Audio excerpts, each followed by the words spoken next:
বিষ্ণু কুমার রমেশ একজন ৪০ বছর বয়সী ভারতীয় বংশোদ্ভূত ব্রিটিশ নাগরিক। হাসপাতালের বিছানায় শুয়ে শুক্রবার ভারতের জাতীয় সম্প্রচার মাধ্যম ডিডি নিউজকে দেওয়া সাক্ষাৎকারে বিষ্ণু সেই বিভীষিকাময় মুহূর্তের কথা বর্ণনা করেছেন। তিনি বলেন, উড্ডয়নের ১ মিনিটের মধ্যেই মনে হলো কিছু একটা আটকে গেছে। হঠাৎ উড়োজাহাজের সবুজ আর সাদা আলো জ্বলে উঠল। তারপর মনে হলো উড়োজাহাজটি আরও জোরে ছুটছে। এরপর সোজা গিয়ে একটা হাসপাতালের হোস্টেলে ধাক্কা খেল। আমার চোখের সামনেই সবকিছু ধ্বংস হয়ে গেল। তিনি আরো বলেন, শুরুতে ভেবেছিলাম আমিও মারা যাচ্ছি, কিন্তু চোখ খুলে দেখি আমি এখনো বেঁচে আছি। বিষ্ণু 11A আসনে বসেছিলেন, যেটি ছিল জরুরি প্রস্থান দরজার পাশে। পুলিশের মতে এই আসনই তার প্রাণ বাঁচিয়েছে। তিনি বলেন, আমার পাশের দরজাটা ভেঙে পড়েছিল। দেখলাম বাইরে ফাঁকা জায়গা আছে। আমি সিট বেল্ট খুলে বেরোনোর চেষ্টা করলাম। আমার মনে হয় আমি যে পাশে ছিলাম সেটি হোস্টেলের দিকে ছিল না, মাটির কাছাকাছি ছিল, তাই বেরোতে পারলাম। বিষ্ণুর এই অলৌকিক প্রাণরক্ষার গল্প যতটা আশ্চর্যজনক ততটাই বেদনাদায়ক তার পরিবারের ক্ষতি। তার ভাই অজয় ছিলেন এই উড়োজাহাজে, কিন্তু ভিন্ন সারিতে। বিষ্ণু বলেন, আমি উঠে দাঁড়ানোর পর চারপাশে শুধু মৃতদেহ দেখেছি। আমার ভাইয়ের কোনো খোঁজ পাইনি।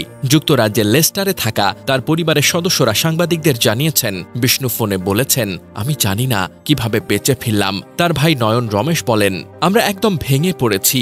এটা এত বড় ধাক্কা, কি বলবো বুঝতে পারছি না। এই দুর্ঘটনায় ২৪২ জন আরোহীর মধ্যে ২৪১ জনের মৃত্যু হয়েছে। ভারতের প্রধানমন্ত্রী নরেন্দ্র মোদী শুক্রবার আহমেদাবাদের সিভিল হাসপাতালে বিষ্ণু কুমার রমেশকে দেখতে যান। তার ইউটিউব চ্যানেলে প্রকাশিত ভিডিওতে দেখা যায় মোদী বিষ্ণুর সঙ্গে কথা বলছেন। মোদী দুর্ঘটনায় স্থল পরিদর্শন করেছেন এবং এক্সে লিখেছেন, এই ট্র্যাজেডি আমাদের স্তব্ধ করে দিয়েছে। এটা অবর্ণনীয় বেদনার। দুর্ঘটনার কারণ অনুসন্ধানে ভারতের এয়ারক্রাফট অ্যাক্সিডেন্ট ইনভেস্টিগেশন ব্যুরো তদন্ত শুরু করেছে।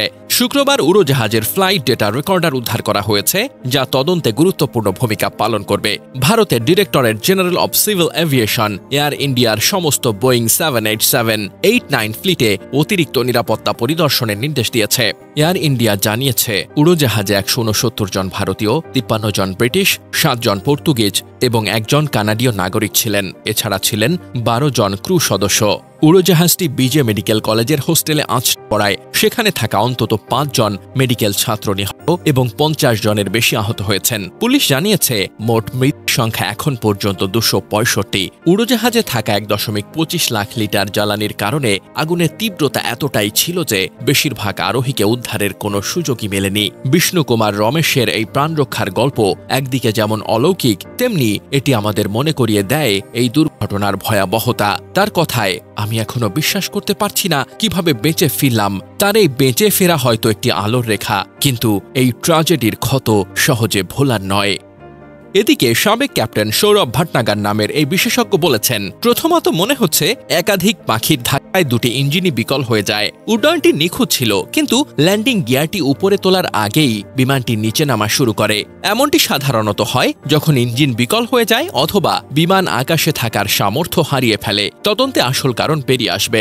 জানা গেছে, আহমেদাবাদের সর্দার বল্লভভাই প্যাটেল বিমানবন্দর থেকে যুক্তরাজ্যের লন্ডনের গ্যাটউইক বিমানবন্দরের উদ্দেশ্যে রওনা দেয় বিমানটি। এর কয়েক মিনিট পরই এটি আছড়ে পড়ে। বিমানটিতে ২৩০ জন সাধারণ যাত্রী এবং ১২ জন ক্রু ছিলেন।